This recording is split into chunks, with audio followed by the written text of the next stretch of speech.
Hello, my name is Kate. I'm a registered physiotherapist and I'm also a coach at Spectacle Play Aerial Dance.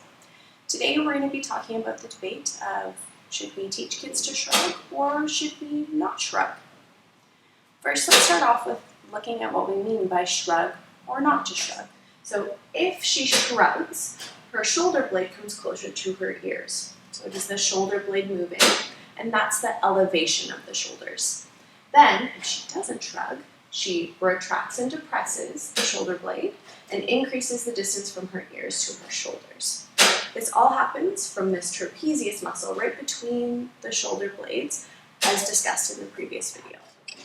Reasons why we want to avoid the shrug is it sets us in an active position. When those shoulders are retracted and depressed, you get to use those bigger muscles between the shoulder blade to support themselves, thus reducing the load on those smaller rotator cuff muscles. Additionally, it gives us a better aesthetic. It pulls the shoulders away from the ears, and when you're performing dynamic movements, it can help the energy transfer between the upper and lower body. So let's observe, with those shoulders retracted and depressed, a swing or a beat. Now, go ahead and relax in your upper body. Now we're in that shrug position, and go ahead and perform a beat. You can see it's a lot more difficult to control the energy between the upper and lower body. So the active engaged position, or where your shoulders are not shrugged, gives us lots of benefits. It looks better, makes us more efficient, and it can reduce the risk of injury. So why would we ever want to allow ourselves to shrug or bring your shoulders up? It's important to note that shrugging does not necessarily mean disengaging. Those middle fiber traps and those lower fiber traps have the ability to work throughout the range of motion of the shoulder. Just because the shoulder is up and the shoulder blade is elevated does not mean that those muscles turn off. Here at Spectacle Blue, we think it's important to teach kids the difference between shrugging and not shrugging.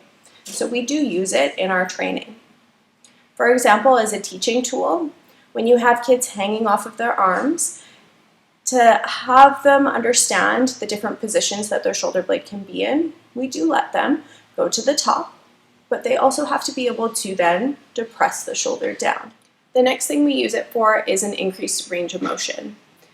There are a couple of skills that we go through that sometimes just body length and body proportions make it very difficult for kids to achieve the task.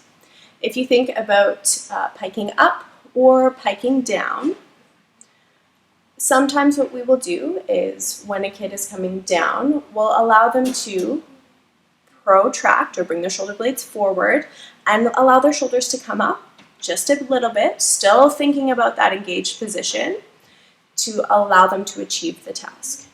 The last one is circus is an artistic form. Once a kid has figured out how to control their scapula within a variety of ranges, you can start to use that to enhance their artistry. If you think about it, if you have someone hanging from a bar with their legs bent up, how does it change your perception when they are depressed in their shoulder blades versus elevated and shrugged? They provide very different images and can enhance our kids' ability to express themselves. Here at Spectacle Blue, we see the benefits of teaching kids how to shrug and how not to shrug. Remember, the trapezius muscle can be active throughout the entire range of motion of the shoulder, as well as the shoulder blade. Regardless of if the shoulder blade is close to the spine or if it's rotated upwards, you can still think about activating the trapezius. We're not encouraging our students to hang off of their shoulder joints. Rather, we allow them to find these positions while still thinking about pulling those shoulder blades together slightly, just not all the way.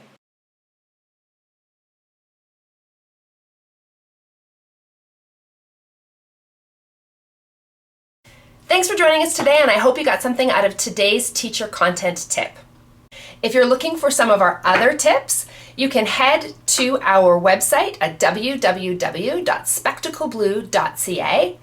Click on the link for teacher training. All the videos are there at the bottom for you. Stay connected with us. You can subscribe to our newsletter at www.spectacleblue.ca. You'll get these weekly videos sent directly to your inbox. Go to YouTube and subscribe to our channel. We are Spectacle Blue. Follow us on Facebook at Spectacle Blue Studios or on Instagram at Spectacle Blue. And if you want to know more about growing or starting your very own aerial program at your studio, I'd love to help you. Just contact me at info@spectacleblue.ca. Thanks. Bye for now.